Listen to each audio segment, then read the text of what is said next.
The November rain drummed against the windows of Cassandra Black's modest bungalow in southeast Portland, each drop echoing the steady ache in her 72-year-old knees.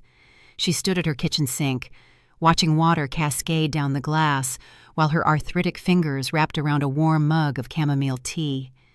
8 years. 8 years since David's funeral. 8 years of rebuilding a life she'd never expected to live alone. Outside, her winter garden looked sparse but determined. The kale and Brussels sprouts she'd planted in September were thriving despite the cold, their leaves dark green and resilient, much like herself, she supposed. The thought brought a small smile to her weathered face as she set down her mug and reached for her jacket. Despite the persistent ache in her joints, she still tended her garden every morning, a ritual that kept her grounded, purposeful. The soil squelched under her rubber boots as she checked the protective covering over her herb beds. Tomorrow's appointment with Dr. Kim weighed heavily on her mind. 3 months she'd waited for this orthopedic consultation. And now the moment was finally here. Knee replacement surgery. The words still felt foreign on her tongue, clinical and frightening. At her age, any surgery carried risks, but the alternative, increasing immobility, dependence on others, seemed worse. Back inside, she automatically prepared a second portion of the vegetable soup simmering on her stove. Mrs. Patterson next door was recovering from bronchitis, and Cassandra had been bringing her meals all week. It was what neighbors did, what community meant. She ladled the soup into a container, added a sleeve of crackers, and tucked a get well card into the bag. Her fixed income from Social Security and David's pension didn't allow for extravagance, but there was always enough to share a meal with someone in need. The framed photographs lining her hallway told the story of a life well lived her wedding day 46 years ago. David in his Navy uniform, Vicky's high school graduation, baby Sophie's first Christmas. But it was the more recent photos that made her pause Sophie and 3-year-old Lucas at last year's Easter egg hunt, their faces chocolate-smeared and ecstatic. When had she last seen them? 3 weeks a month. Time seemed to blur when you were waiting for the next family emergency to solve. Her phone buzzed on the kitchen counter, interrupting her thoughts. Vicky's name flashed on the screen, and Cassandra felt the familiar tightness in her chest that always accompanied her daughter's calls. These days, Vicky only called when she needed something. "Hi, honey?" Cassandra answered, settling into her reading chair. "Mom, thank God you're home." Vicky's voice carried that particular strain Cassandra had grown to recognize the tone that meant another crisis, another request, another expectation that Mom would fix everything. "I need a huge favor, and I know it's last minute, but Ryan got a call about this contracting job in Seattle. It's big. Mom, really big. The kind of opportunity we've been waiting for since his back injury." Cassandra listened to the excitement in her daughter's voice, remembering when Vicky used to call just to chat, to share good news without immediately following it with a request for help. "That's wonderful, dear. Ryan must be thrilled." "He is. But here's the thing, they want to meet this weekend, both Saturday and Sunday. Important client meetings, site visits, the whole 9 yards. And you know how these contractor relationships work. It's all about personal connections and trust. We can't mess this up." The unspoken assumption hung in the air like fog. Cassandra could almost predict the next words. "So, I was hoping, well, I was pretty sure you could watch Sophie and Lucas this weekend. I know it's short notice, but you're always saying how much you miss spending time with them. It would just be 2 days, and we'd be back Sunday evening." Cassandra closed her eyes, feeling the weight of 8 years pressing down on her shoulders. 8 years of always saying yes, of rearranging her life around their needs, of being the reliable grandmother who never had conflicts or priorities of her own. "Vicky, I wish I could help. But what?" The temperature in Vicky's voice dropped noticeably. "Mom, this is important. This could change everything for us. I have a doctor's appointment Saturday morning. It's with Dr. Kim about my knee surgery. I've been waiting 3 months for this appointment." Silence stretched across the phone line. When Vicky spoke again, her voice had shifted into that particular register of controlled frustration that reminded Cassandra of her daughter's teenage years. "Can't you reschedule? It's just a doctor's appointment." "It's not just an appointment, honey. We're discussing surgery options. This is important for my health." Cassandra kept her voice gentle but firm. "What about Carmen Ryan's sister has watched the kids before? Or maybe you could hire a babysitter. Carmen's in Eugene with her mother-in-law this weekend.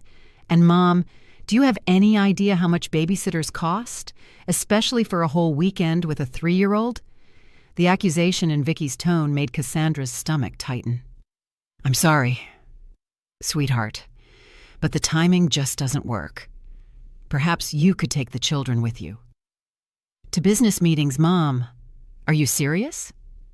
Vicky's voice rose, and Cassandra could hear the stress cracking through her controlled facade. "I can't believe this. After everything we've been through, after all the support we've needed since Ryan's injury, I thought I could count on you for something this important." The words hit Cassandra like a physical blow. "Vicky, you know I've always tried to help when I can have you, because from where I'm sitting, it feels like you're abandoning your family when we need you most." The line went quiet for a moment. Then Vicky's voice returned, colder now. "You know what? Forget it. We'll figure something else out. We always do." The call ended with a sharp click, leaving Cassandra staring at her phone in stunned silence. The house felt suddenly too quiet, too empty. She set the phone down with trembling fingers and tried to process what had just happened. In 45 years of motherhood, she'd never heard such venom in her daughter's voice, never been accused of abandonment for having a medical appointment. Outside, the rain continued its relentless drumming, and Cassandra pulled her cardigan tighter around her shoulders. She thought about calling back, about apologizing for something she wasn't even sure she'd done wrong. But something in her chest, pride, perhaps, or just exhaustion, held her back. That night, she lay awake listening to the wind rattle her windows, replaying the conversation and wondering when love had become so conditional, so transactional. When had saying no become an act of betrayal? The next morning brought no resolution, only a text message that arrived while Cassandra was eating her breakfast of oatmeal and fresh blueberries. The words on her phone screen made her hands shake so badly she had to set down her spoon. "Mom, we need space to figure out our family priorities. Please don't contact us for a while. We'll reach out when we're ready." Cassandra read the message 3 times, each word etching itself deeper into her consciousness. Space. Family priorities, don't contact us. The clinical nature of the language made it somehow worse than if Vicky had called and screamed at her. This wasn't anger. This was calculated dismissal. She drove to their house anyway, muscle memory guiding her Honda Civic through the familiar streets of southeast Portland, past the coffee shop where she'd taken Sophie for hot chocolate, past the park where she'd pushed Lucas on the swings just last month.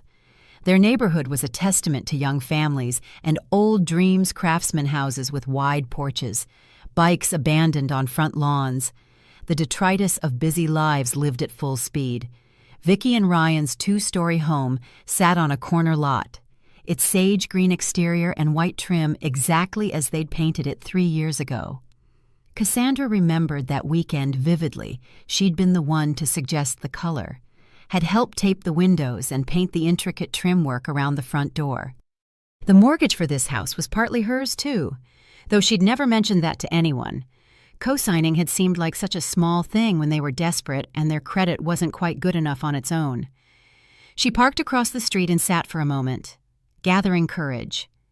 The November afternoon was gray and cold, typical Pacific Northwest weather that seemed to seep into your bones and settle there, A few neighbors were outside a woman walking her dog, teenagers practicing skateboard tricks in a driveway, normal life continuing while hers fell apart. The key turned easily in her fingers as she approached the front door. She'd had this key for 8 years, had used it countless times for emergencies, for babysitting, for delivering groceries when money was tight. It was her key, her access to the lives she'd helped build and support. It didn't turn. Cassandra tried again, thinking perhaps she'd inserted it wrong. But no, the key went in. But the mechanism wouldn't budge. The locks had been changed. She stood there on the porch that she'd helped paint, holding a key that no longer worked. Feeling like Alice falling down a rabbit hole into a world where nothing made sense anymore. A slight movement in the upstairs window caught her eye. Sophie's face appeared briefly, her expression confused and sad before a hand pulled her away from the glass. Cassandra's heart clenched. Did Sophie understand what was happening? Did she think Grandma had simply stopped caring? She tried the doorbell, holding it longer than necessary. Footsteps echoed inside, quick, adult steps, followed by the patter of smaller feet. Whispered voices carried through the door, but no one answered. She tried again, and then a third time, each ring feeling more desperate than the last. Finally, she gave up. Walking back to her car felt like moving through water, each step requiring enormous effort. She sat behind the steering wheel for a long time, alternating between rage and disbelief. How had it come to this?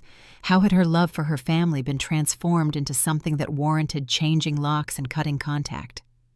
The drive home blurred past in a haze of rain and streetlights. Back in her own house, her sanctuary, her space. Cassandra made tea she forgot to drink and wandered from room to room like a ghost haunting her own life. Every surface seemed to hold reminders of her grandchildren. Sophie's artwork still stuck to the refrigerator with magnets. Lucas's forgotten toy truck sitting on the coffee table. Photographs of family gatherings where everyone smiled for the camera. That evening, her friend Maggie Chen appeared at the door with a bag of Chinese takeout and the no-nonsense expression of someone who'd heard through the neighborhood grapevine that comfort was needed. "Don't even think about saying you're not hungry," Maggie announced, pushing past Cassandra into the kitchen.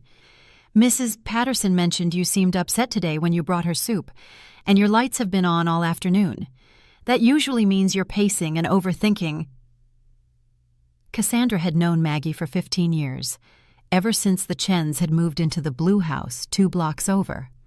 As a retired social worker, Maggie had an uncanny ability to read people and situations, often seeing patterns that others missed. She also had a gift for showing up exactly when needed, usually armed with food and practical wisdom. They ate in comfortable silence for a while. The familiar routine of shared chopsticks and divided portions soothing Cassandra's frayed nerves. Finally, Maggie set down her lo mein and fixed Cassandra with that direct gaze that had probably convinced 1,000 clients to tell her their deepest secrets. "So," Maggie said, "want to tell me what's really going on? And don't say it's nothing. I've seen that look before, usually on clients who were being taken advantage of by family members." The words tumbled out then, the whole story from yesterday's phone call to today's changed locks. Maggie listened without interrupting, occasionally nodding or making small sounds of understanding. When Cassandra finished, Maggie was quiet for a long moment, her expression thoughtful. "Cassie," she said finally, using the nickname only David and her closest friends were allowed. "Can I ask you something? When was the last time Vicky called just to check on you? Not to ask for something, not to update you on family news, but just to see how you were doing?" Cassandra opened her mouth to answer, then closed it again. She honestly couldn't remember. "And when was the last time you said no to a request for help from their family?" Again, silence. Maggie leaned forward, her voice gentle but firm. "I've been doing family counseling for 30 years, and I've seen this pattern more times than I care to count. adult children who gradually increase their dependence on aging parents while decreasing their emotional availability. It's a form of financial elder abuse, even when it's not intentional. "That's not Vicky wouldn't," Cassandra began. But Maggie held up a hand. "I'm not saying she's consciously trying to hurt you. But tell me this, how much money have you given them over the years? Not just gifts for birthdays or holidays, but real financial support, emergency loans, help with bills, that kind of thing." Cassandra felt heat rise in her cheeks. She'd never totaled it up, never wanted to. Helping family was just what you did. Wasn't it? "I don't keep track of things like that." "Maybe you should," Maggie said softly. "Knowledge is power, Cassie. And right now, I think you need to understand exactly what kind of relationship you've been in." After Maggie left, Cassandra sat alone in her living room, staring at the financial filing cabinet she'd inherited from David. He'd been meticulous about record-keeping, a habit she'd maintained even after his death.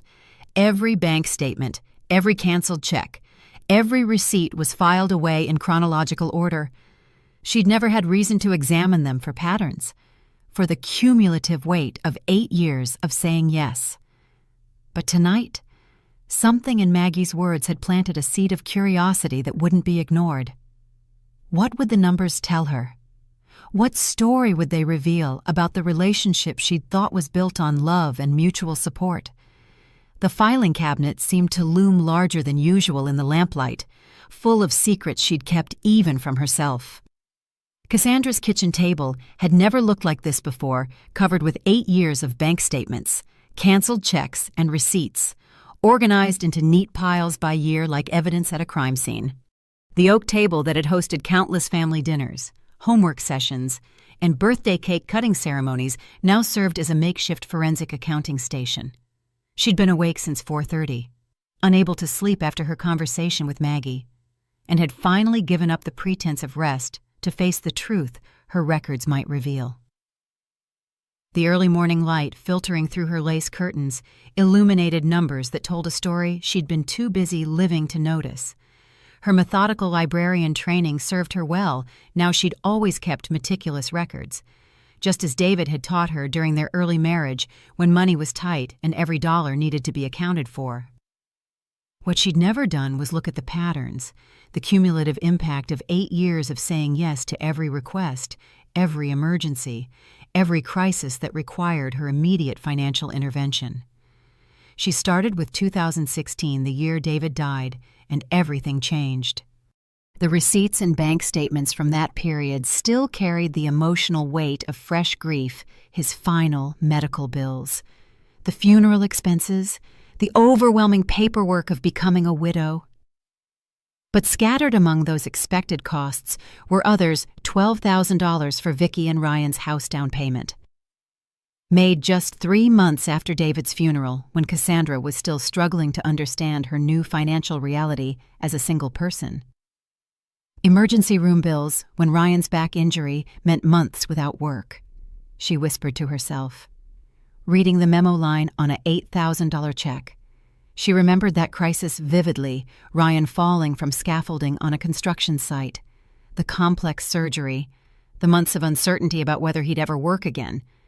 At the time, helping with medical bills had seemed natural, necessary, the kind of thing family did for each other. But as she continued through 2016's records, other payments emerged: Sophie's preschool tuition when the public programs had waiting lists, $3 $200. Car repairs when their Honda broke down, $1 $800. Christmas gifts because we can't afford anything this year. Mom and Sophie's only 4, but she'll notice if there's nothing under the tree, $600. The year's total was staggering $47,000. Nearly her entire annual Social Security income. 2017 painted an even more troubling picture: $52,000 in documented support. This was the year of Ryan's failed attempt to start his own contracting business, the year Cassandra had covered their mortgage for 4 months while he built a client base that never materialized. She found the canceled checks, each one carefully noted in her checkbook register: mortgage assistance, temporary loan, for $2,400 month after month. She remembered Ryan's optimism during that period, his excitement about being his own boss, his certainty that within 6 months he'd be successful enough to pay her back with interest. She remembered Vicky's stress, the late-night phone calls about business expenses and insurance costs and equipment purchases. Most clearly, she remembered her own certainty that this was temporary help for a temporary problem, that soon they'd be stable enough to stand on their own. The business had folded after 8 months. The temporary loan had never been repaid, never even discussed again once Ryan found steady employment with another contractor. Somehow, the debt had simply evaporated, as if the money had been a gift rather than a loan, as if Cassandra's financial sacrifice was so expected it didn't warrant acknowledgement.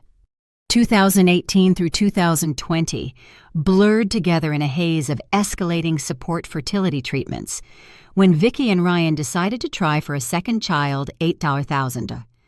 A new car when their Honda finally died, $15,000 down payment. Continuous help with daycare costs, just until Ryan's next promotion, emergency dental work, home repairs, vacation expenses. The kids need memories, Mom, and we can't afford to make any. By the time she reached 2021, Cassandra's hands were shaking.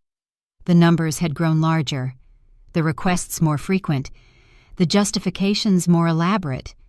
Lucas's birth had triggered an avalanche of new expenses, nursery furniture, medical bills their insurance didn't cover, Vicky's extended maternity leave when her employer's policy fell short of their needs. That year alone showed $78,000 in support. 2022 and 2023 were the worst years, when the subtle requests had become bold assumptions, when her financial support had transformed from emergency assistance to expected subsidization of their lifestyle. The mortgage refinance that she'd co-signed while distracted by her own health scare, the credit card bills she'd helped pay when Ryan's work slowed during the winter months, the private school tuition for Sophie because the public schools in our district are terrible and we can't let her fall behind. When she finally calculated the 8-year total, the number seemed impossible. $847,000.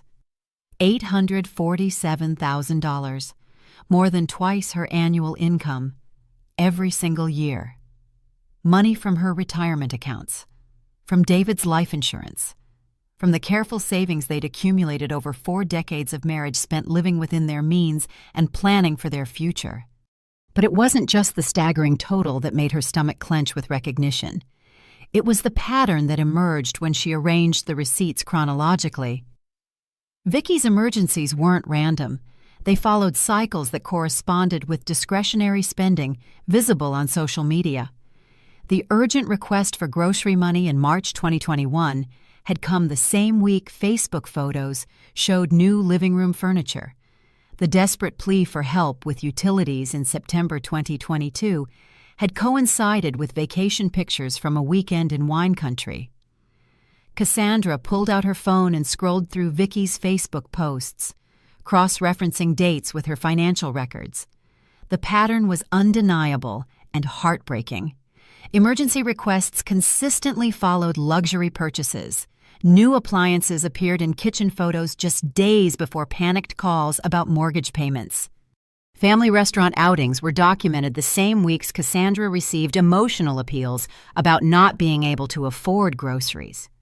The most painful discovery was hidden in a folder she'd nearly overlooked insurance documents and legal papers she'd signed during her pneumonia episode last year.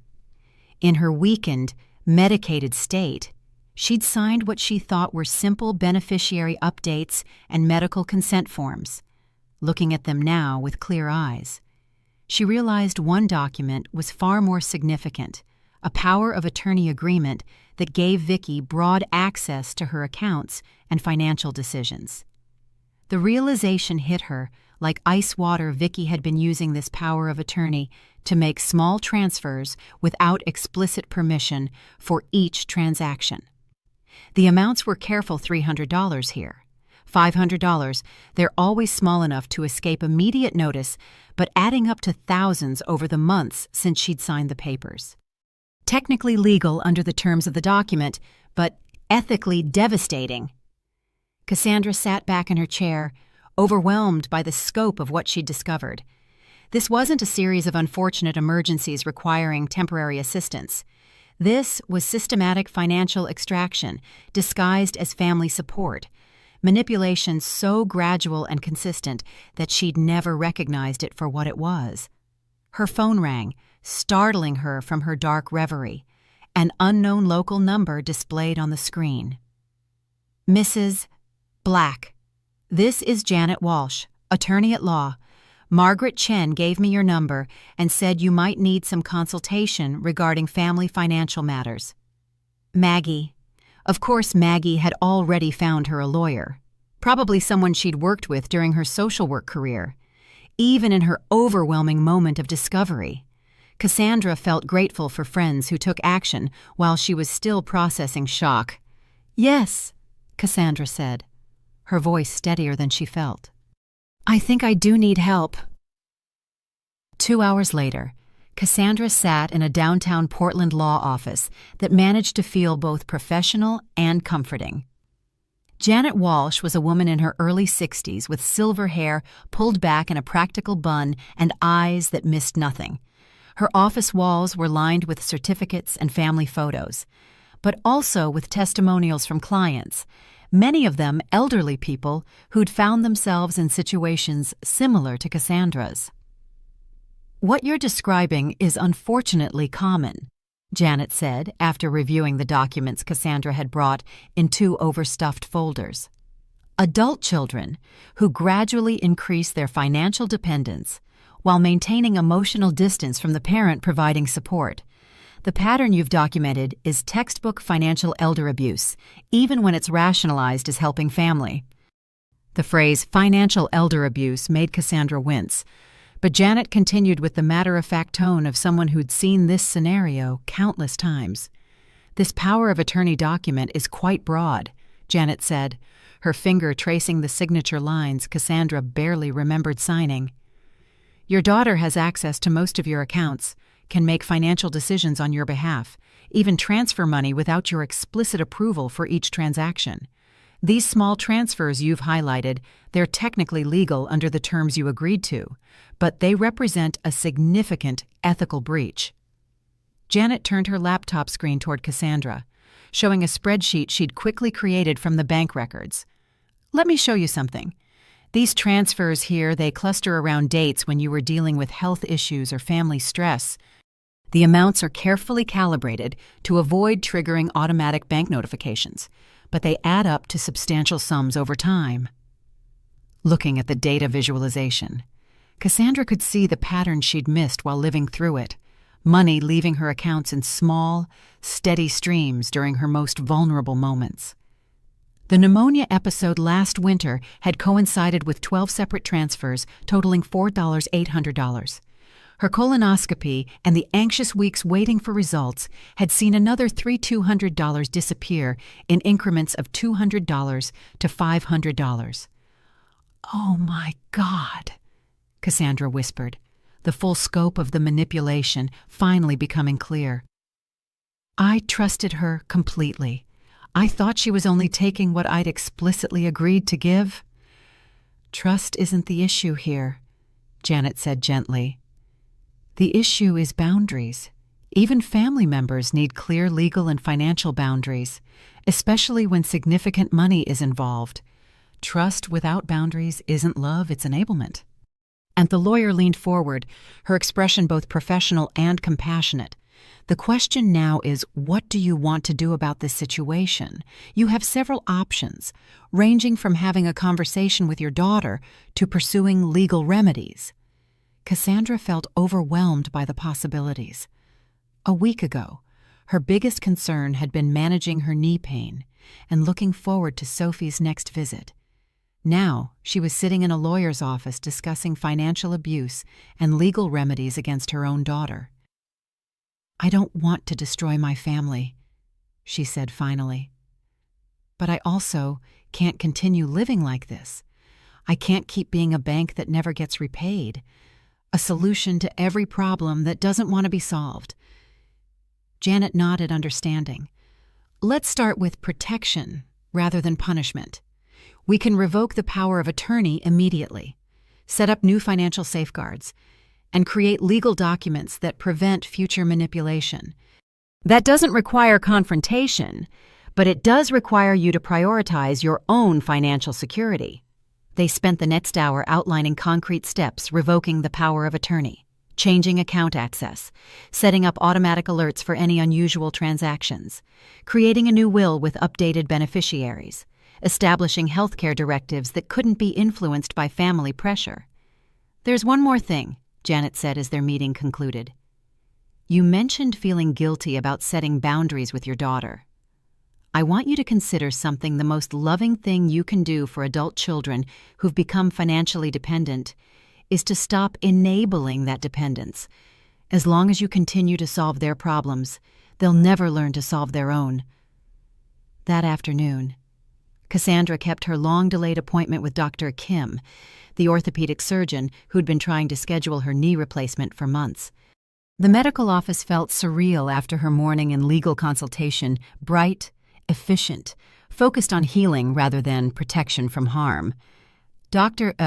Kim was a small, precise woman who spoke in measured sentences and had a gift for making complex medical information understandable.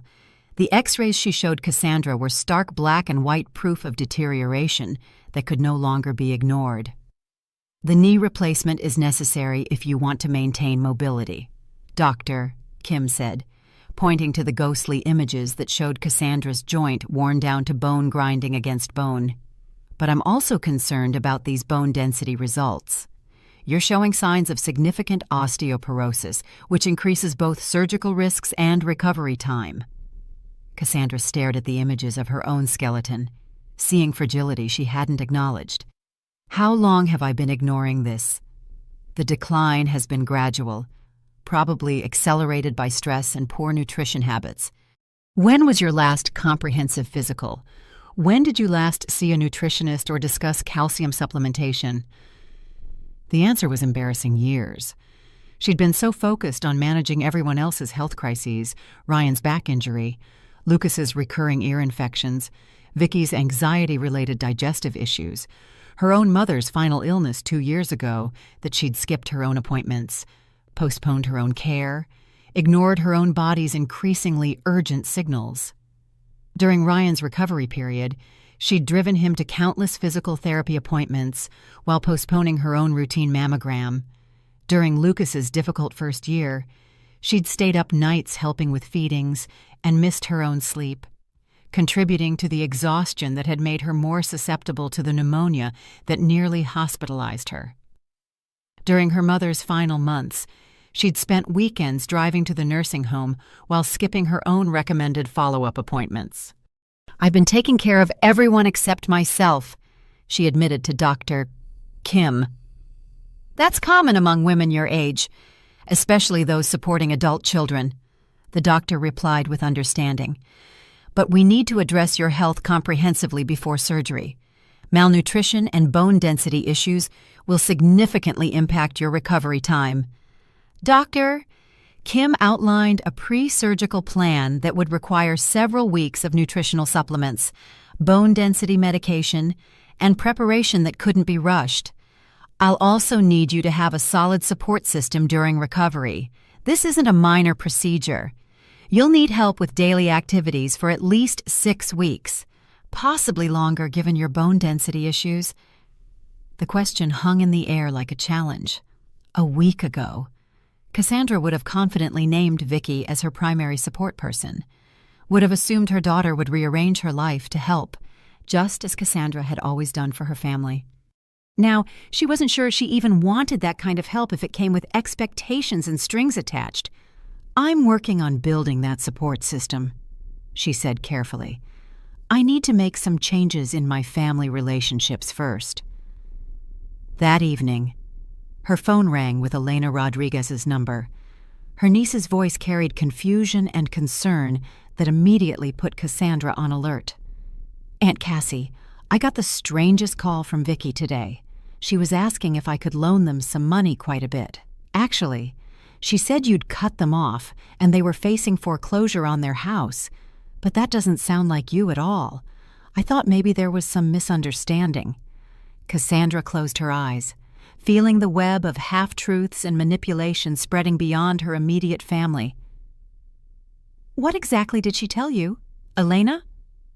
"She said you'd gotten upset about some babysitting issue and decided to punish them financially.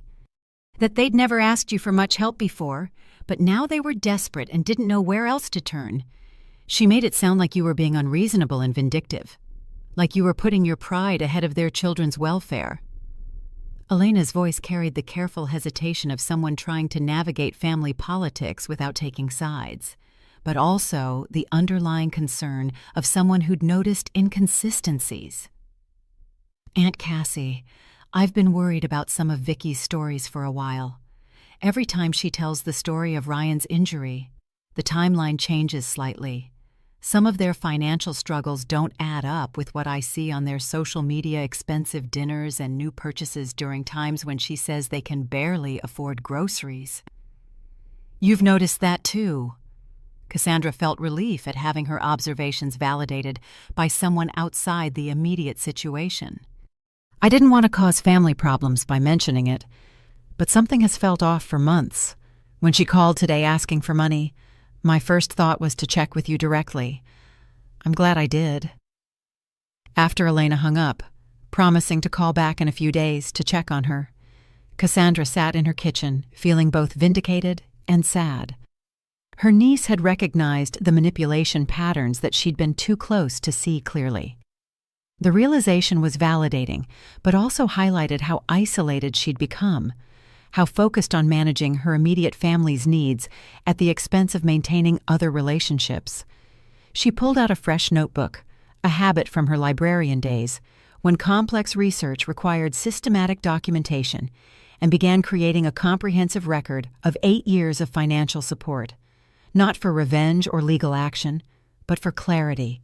She needed to understand the full scope of what had happened before she could decide how to move forward.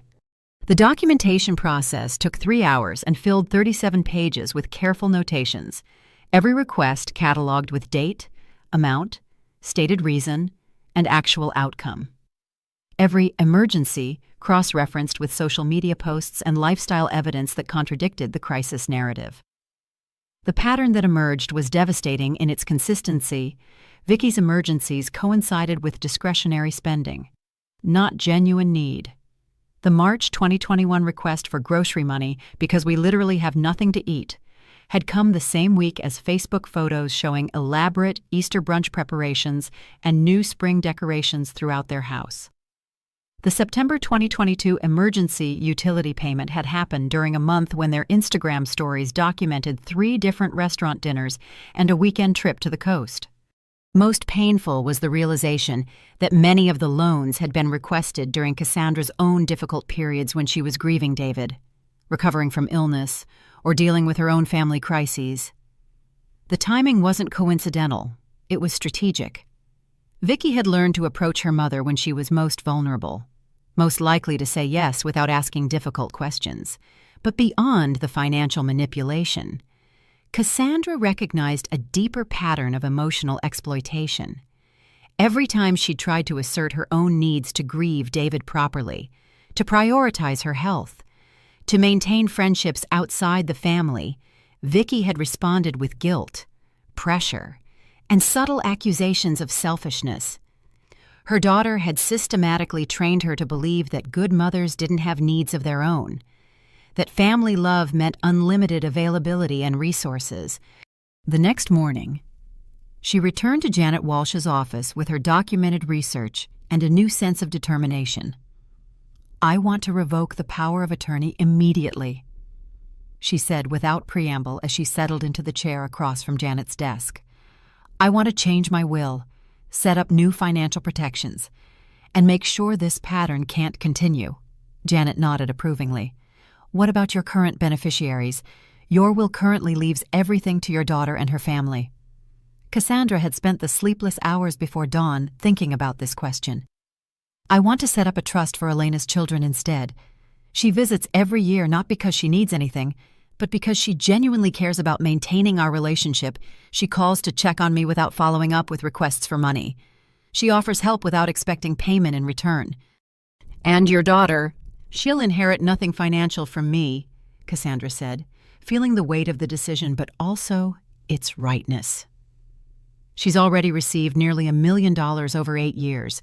If she can't build financial stability with that foundation, inheriting more money won't solve her problems. It will just enable them to continue. The legal paperwork took several days to complete, but each document signed felt like reclaiming pieces of herself that had been gradually surrendered over 8 years of saying yes to every demand. Janet helped her establish healthcare directives, financial protections, and clear legal boundaries that would prevent future manipulation. The hardest part isn't the legal protection, Janet warned as they finalized the documents. It's maintaining your boundaries when your family tests them, and they will test them, especially once they realize their previous methods no longer work. And as if summoned by their conversation about boundary testing, Cassandra's phone rang that afternoon with Ryan's number. She almost didn't answer, but something in her wanted to hear how they would approach her now that their automatic financial access had been cut off. Cassandra. Ryan's voice was heavy with exhaustion and something that sounded like shame. Can we talk? I think there are things I need to understand about what's been happening between you and Vicky. The request was different from anything she'd heard from him before. Not demanding, not assuming, but genuinely asking, against her better judgment. She found herself agreeing to meet with him, curious about what perspective he might offer on 8 years of financial dependency she was only now fully understanding. Come by tomorrow evening, she said. We'll talk. After hanging up, Cassandra sat in her newly organized kitchen, surrounded by the careful documentation of 8 years of financial manipulation and the legal protections she'd put in place to prevent its continuation. For the first time since this crisis began, she felt something approaching hope, not for a return to the old relationship patterns, but for the possibility of building something honest and sustainable in their place. The awakening was complete. Now came the harder work of maintaining her boundaries while her family adjusted to the new reality of relating to her as a person rather than a resource. Ryan sat at Cassandra's kitchen table like a man carrying the weight of the world. His calloused hands wrapped around a mug of coffee he wasn't drinking. He looked older than his 48 years, with new lines around his eyes and a slump to his shoulders that spoke of more than just physical fatigue. I need you to know something, he began, his voice rough with what sounded like shame. I've been pushing Vicky to stop asking you for money. For months now, every time she wanted to call you for help, I told her we needed to figure it out ourselves. Cassandra studied his face, seeing sincerity there, but also something else: confusion, maybe even betrayal. What changed your mind? Ryan ran a hand through his graying hair. I never knew how much we'd taken from you. Vicky always made it sound like small amounts, like you had plenty and enjoyed helping. When the bank called yesterday about some automatic transfers that got rejected, I started asking questions. He pulled out his phone and showed her a screenshot of their family's financial spreadsheet. I've been tracking our expenses since I got hurt, trying to understand where our money goes. But I never tracked the help from you because Vicky said it wasn't really help. She said it was you wanting to be involved, wanting to feel needed after Uncle David died. The words hit Cassandra like physical blows. She told you I needed to feel needed. She said you were lonely, that helping us gave you purpose, that we were doing you a favor by letting you be part of our lives, by giving you grandchildren to love and problems to solve. Ryan's voice cracked slightly. I thought it was mutual, that you were getting something out of it too. Cassandra stared at him, seeing 8 years of manipulation from an entirely new angle. In Vicky's version of events, Cassandra wasn't a generous mother being taken advantage of.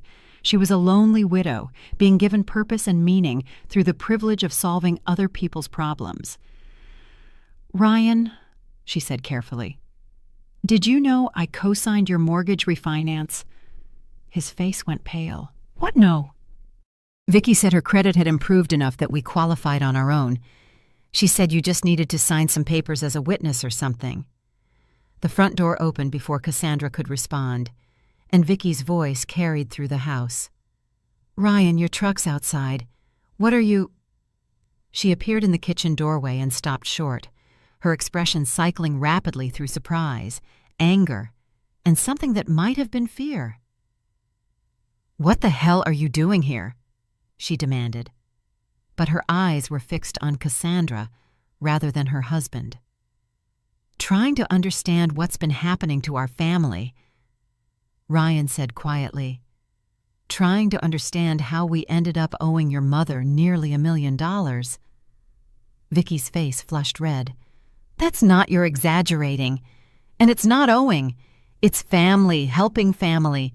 Something Mom apparently doesn't understand anymore. $900,000. Vicky. Cassandra's voice was steady, though her heart was racing. I've documented every penny. Bank transfers, co-signed loans, emergency payments, school tuition, insurance premiums, mortgage payments, $900,000 over 8 years. You kept track. Vicky's voice rose to a near shriek. You kept track, like we were strangers, like your own family was a business transaction.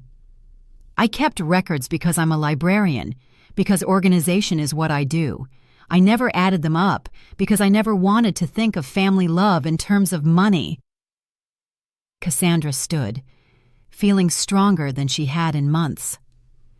But you forced me to look at the numbers when you changed the locks and cut me off for having a medical appointment.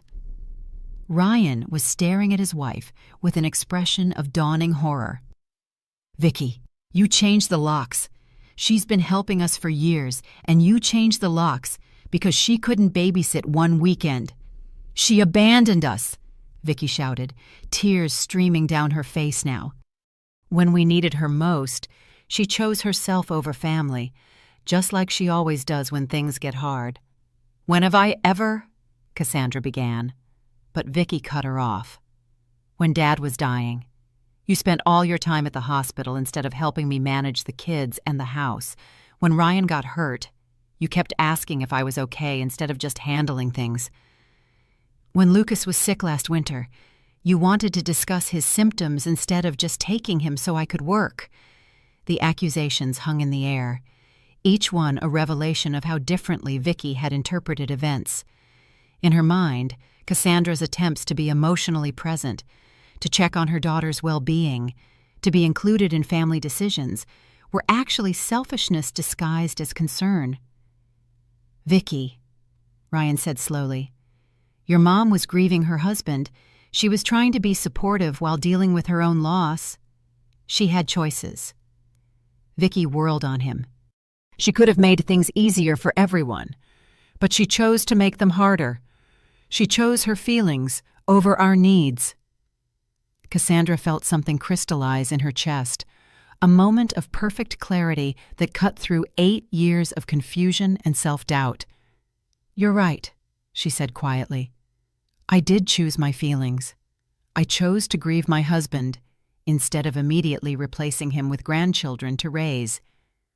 I chose to process my loss instead of pretending it didn't exist, so I could be more available to solve your problems.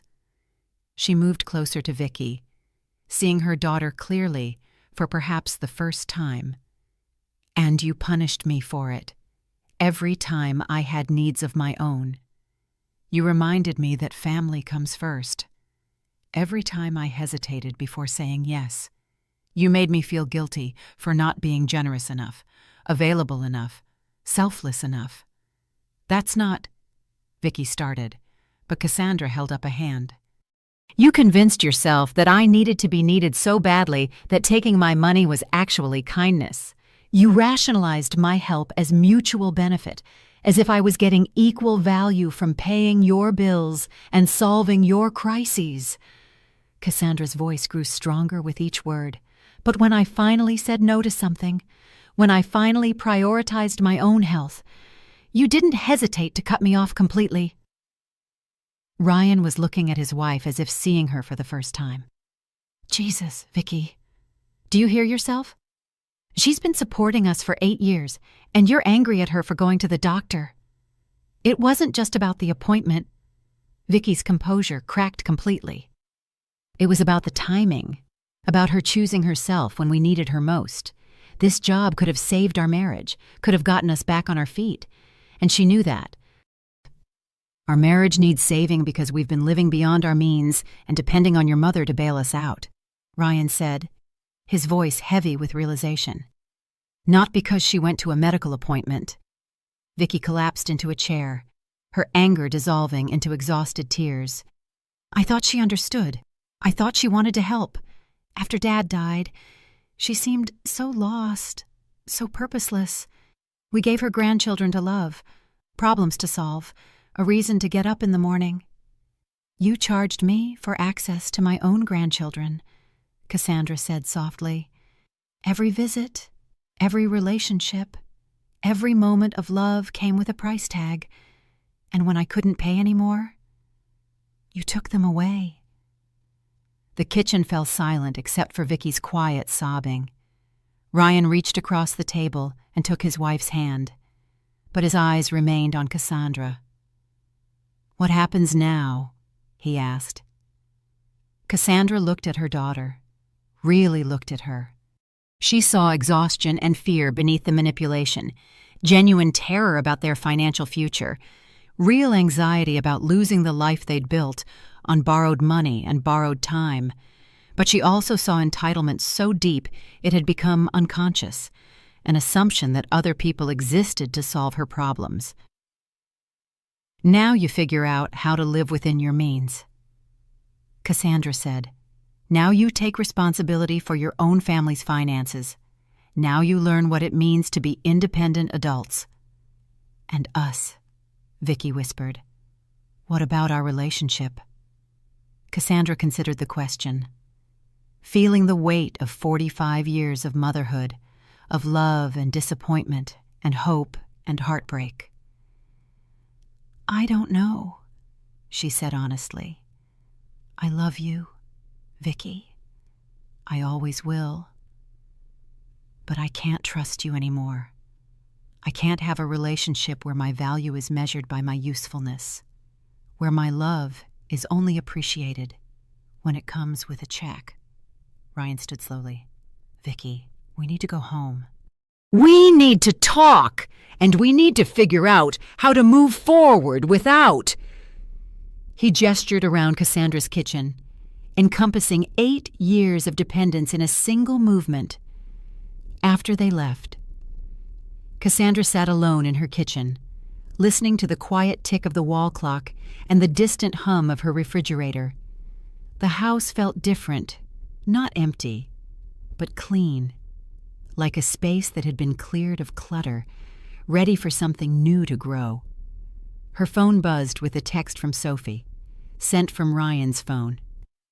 "Grandma, Daddy says you're sick and need space to get better. I hope you feel better soon. I love you." Cassandra stared at the message, seeing in it both her granddaughter's innocent love and her family's continued inability to tell the truth about their situation. But for the first time in years, she felt no compulsion to fix the narrative, to rush in with explanations and solutions. Sophie would understand when she was older, and if she didn't, that would be okay too. The next morning, Cassandra called Dr. Kim's office and scheduled her knee replacement surgery for the following month. The pre-dawn light filtering through the hospital window was gray and soft, matching Cassandra's mood as she waited for the surgical team to arrive. Elena sat beside her bed, having flown in from San Diego 3 days earlier with an efficiency that reminded Cassandra why she'd chosen her niece as her new emergency contact. "Nervous?" Elena asked, squeezing Cassandra's hand. "Strangely, no." Cassandra adjusted her hospital gown and smiled. "For the first time in years, I'm doing something purely for myself. It feels liberating. The surgery went smoothly. Dr. Kim reported later, though the recovery would be longer than originally anticipated due to Cassandra's osteoporosis, 6 weeks minimum before she could walk without assistance, possibly 8 before she could drive again. During the hazy first days of recovery, Cassandra discovered something unexpected. She had a community beyond her family that she'd been too busy to notice. Maggie organized a meal train that brought neighbors Cassandra barely knew to her doorstep with casseroles and conversation.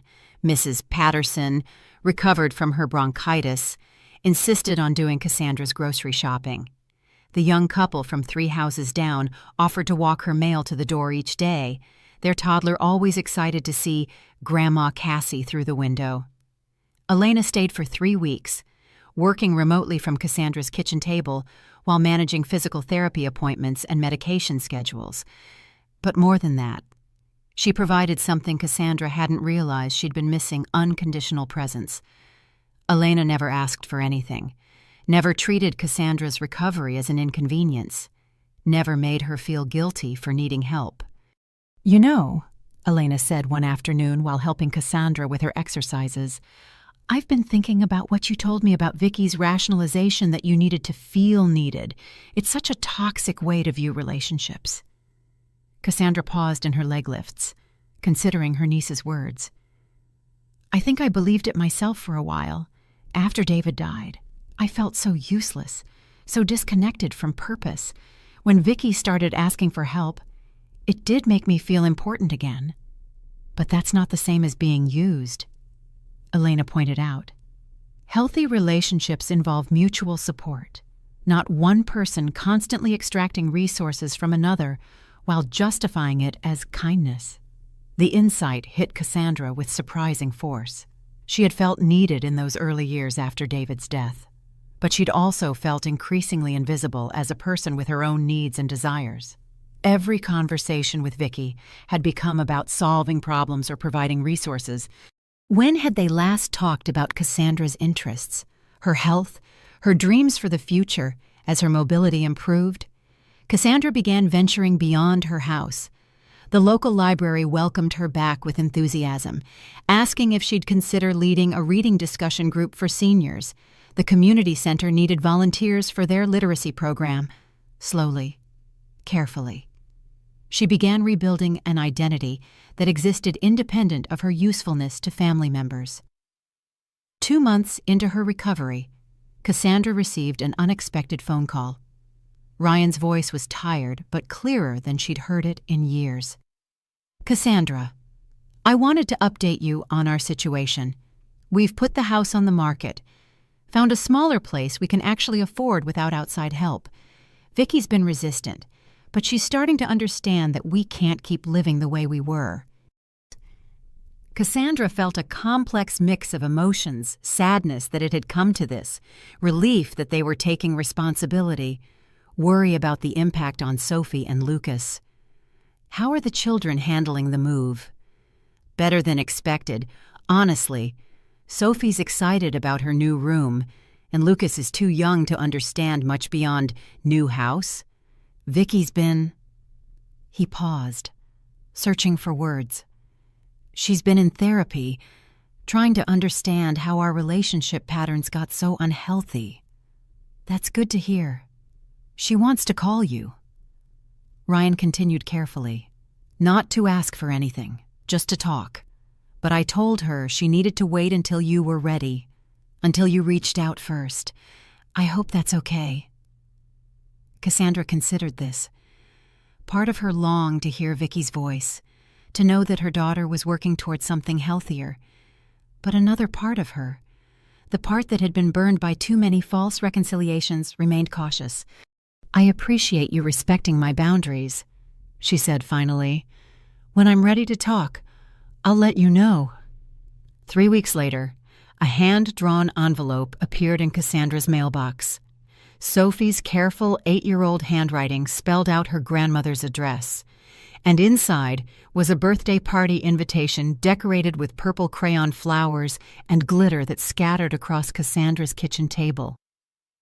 You're invited to my 9th birthday party. The invitation read, Saturday at 2 p.m.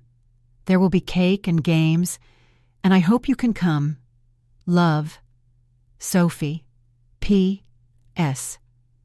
Mommy doesn't know I'm sending this, but Katie's mom helped me mail it.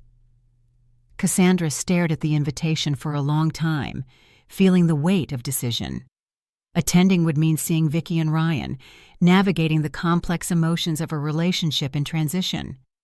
Not attending would mean missing her granddaughter's birthday, potentially damaging her relationship with Sophie through no fault of the child's. She called Maggie for advice. "What do you want to do?" Maggie asked, cutting straight to the heart of the matter. "I want to see Sophie.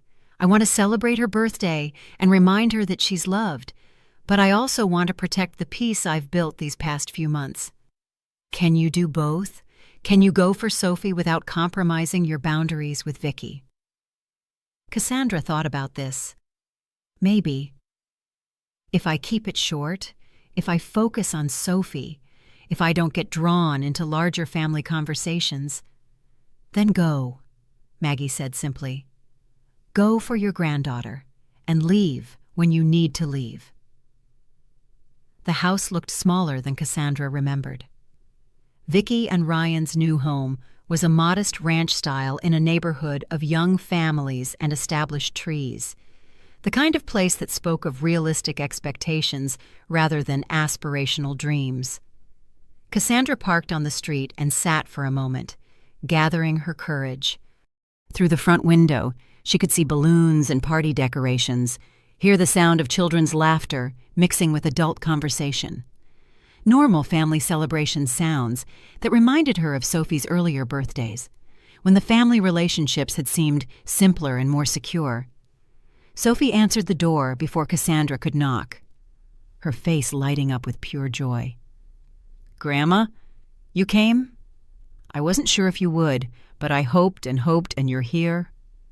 The hug was fierce and uncomplicated, free of the tension that surrounded adult interactions.